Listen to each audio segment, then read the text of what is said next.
ఈరోజు వారోత్సవాలు జరుపుకుంటున్న ఐసీడీఎస్ డిపార్ట్మెంట్ వారికి, వారి అధికారులకు అందరికీ, ముఖ్యంగా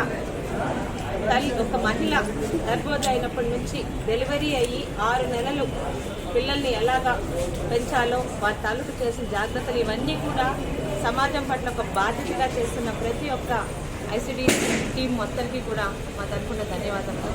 అలాగే ఈరోజు ప్రయాణికుల్లో కూడా తల్లులు ఉండడం, బిడ్డకి పాలు ఇవ్వాలనుకుంటే అందరి మధ్య ఇవ్వడం ఒక ఇబ్బందిని వాళ్ళు అర్థం చేసుకొని ఈరోజు మరి పలాస బస్ ఆర్టీసీ కాంప్లెక్స్లో మరి డిఎం గారి తాలూకా అనుమతి ఇచ్చిన డిఎం గారికి మరి ఈ ఐడియాతో, ఈ ఆలోచనతో తల్లులకు కూడా బస్ స్టాండ్లో ఒక చిన్న సదుపాయం ఉండాలి, ఒక రూమ్ లాగా కట్టి వాళ్ళకి పిల్లలకి పాలిచ్చే సదుపాయం ఉండాలని చెప్పి ఆలోచన చేసిన ఐసీడీఎస్ అధికారికి ప్రతి ఒక్కరికి కూడా పేరు పేరున నా ధన్యవాదాలు తెలుపుకుంటున్నాను. పలాస సైడ్ నుంచి ప్రయాణం చేసే ప్రతి తల్లులు కూడా ఈ సదుపాయాన్ని ఉపయోగించుకుంటారని, ఇలాంటి మరిన్ని సదుపాయాలు ఐసీడీఎస్ ద్వారా అలాగే ఆర్టీసీ ద్వారా మహిళలకి రావాలని